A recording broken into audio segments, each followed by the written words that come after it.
The Toronto Blue Jays just went from World Series contenders to absolute panic mode in less than 24 hours, and what Ross Atkins just revealed about his master plan is going to blow your mind.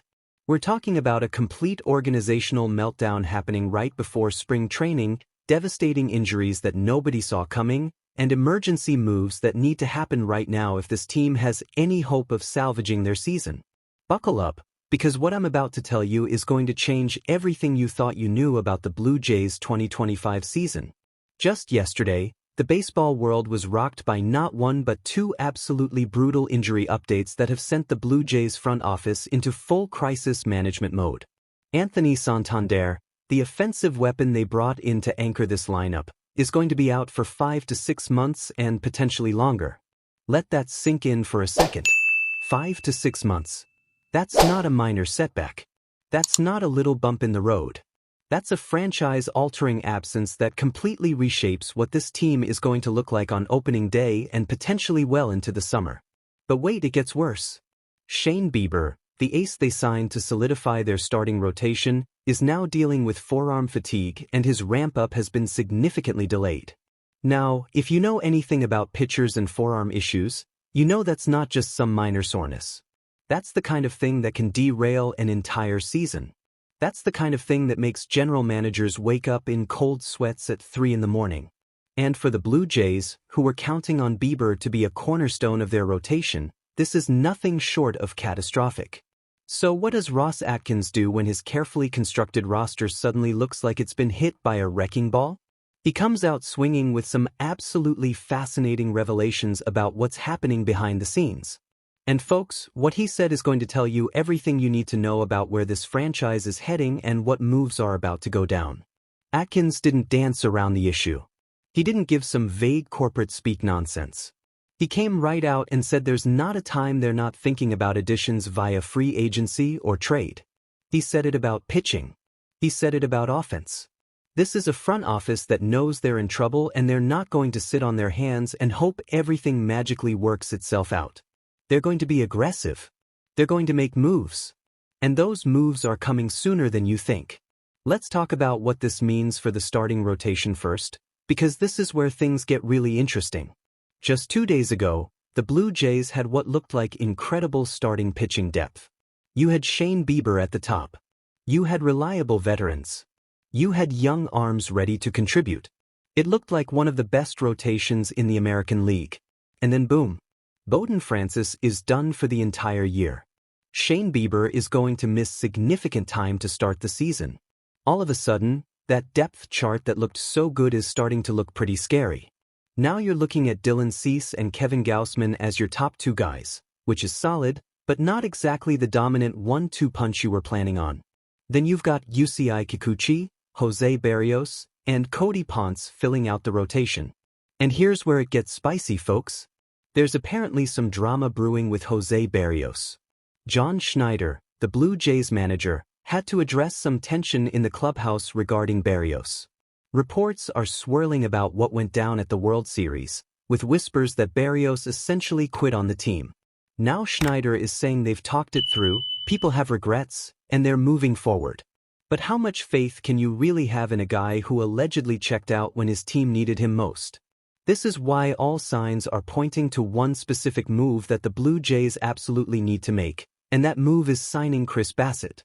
Now, if you're not familiar with Bassitt, let me tell you why this makes so much sense it's almost too obvious. The guy is durable. He's proven. He's a great clubhouse presence. He can pitch out of the bullpen if needed, which gives you incredible flexibility. And the absolute kicker here is that he's still available. He hasn't signed with anyone yet. He's apparently choosing between a few teams, but as of right now, the Blue Jays haven't even made him an offer. That needs to change immediately. Former Blue Jay Ricky Romero is already calling for it on social media, saying the team should be paging Chris Bassitt or Max Scherzer or both. And you know what? He's absolutely right. This is a no-brainer move that should have happened already. Yes, Bassitt is 36 years old. Yes, you're not getting a young stud who's going to be around for the next decade. But you know what you are getting? You're getting a guy who can eat innings, who won't fall apart under pressure, and who can help mentor the younger pitchers on your staff. But here's the thing that makes this even more urgent. The Blue Jays aren't just competing against themselves. They're in the absolute gauntlet that is the American League East. The Yankees just got Garrett Cole back healthy. The Orioles made a bunch of moves to improve their roster. This division got better while the Blue Jays are dealing with injuries and uncertainty. If you're going to compete in this environment, you can't afford to just hope things work out. You need to be proactive. You need to make the moves that give you the best chance to win right now.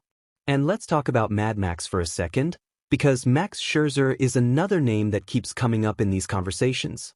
Now, Scherzer is older than Bassett. He's not going to give you 200 innings.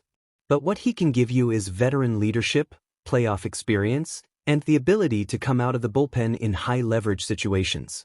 Plus, and this is huge, he can essentially serve as a pitching coach while he's there. Having a guy like Scherzer around your young pitchers is invaluable. He's seen everything. He's done everything. He knows how to prepare. He knows how to compete. That kind of presence in your clubhouse can't be quantified on a stat sheet, but it matters.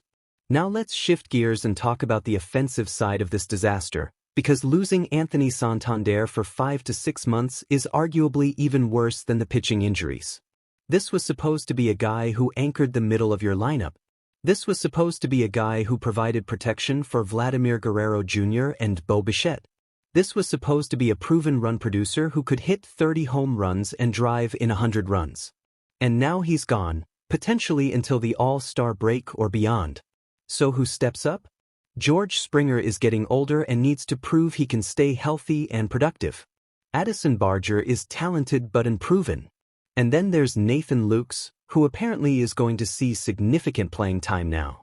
And folks, if you're relying on Nathan Lukes to play 130 games as a starting outfielder, you're in trouble. His splits against lefties are concerning. His offensive ceiling is limited.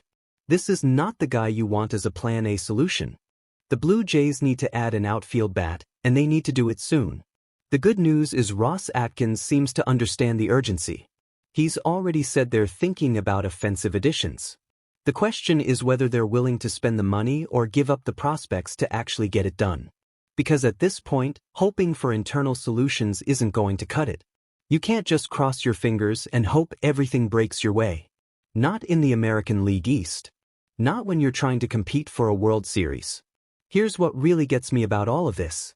The Blue Jays had such a promising offseason. They made smart moves. They addressed needs. They looked like a team that was building something special. And now, just as spring training is getting underway, it feels like the whole thing is falling apart. Bowden Francis, who was supposed to provide valuable rotation depth, is done for the year. Shane Bieber, who was supposed to be your ace, is dealing with arm issues that could linger all season. Anthony Santander, who was supposed to be your offensive catalyst, is going to miss half the year at minimum. But here's the thing about adversity in baseball. It reveals character. It shows you who's really committed to winning and who's just going through the motions. Ross Atkins has a choice to make right now. He can sit back, hope for the best, and convince himself that the guys they have are good enough.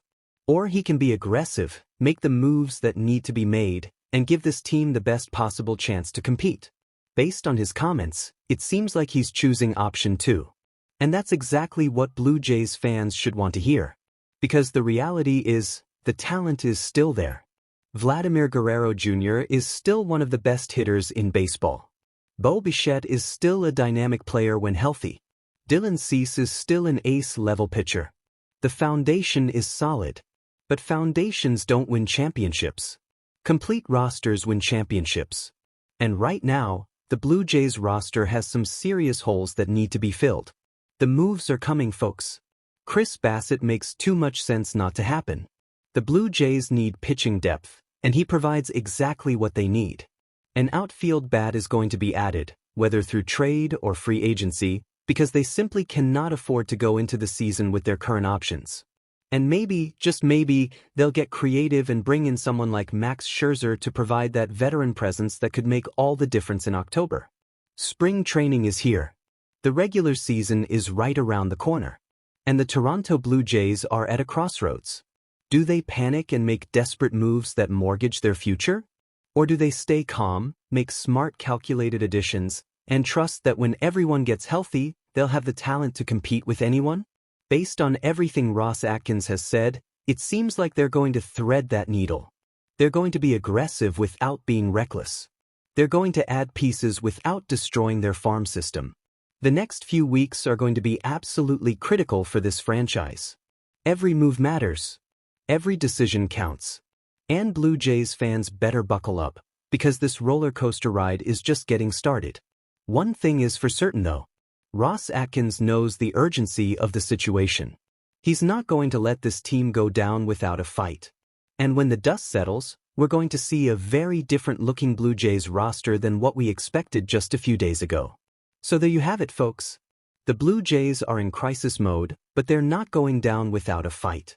Make sure you smash that like button if you want to see Chris Bassett in a Blue Jays uniform. Drop a comment below telling me what move you think they should make first. And absolutely hit that subscribe button because things are about to get wild, and you're not going to want to miss a single update as this situation unfolds. The baseball season hasn't even started yet, and we're already seeing drama, injuries, and emergency roster moves. This is going to be one heck of a ride, and I'll be here covering every single twist and turn. Let's go!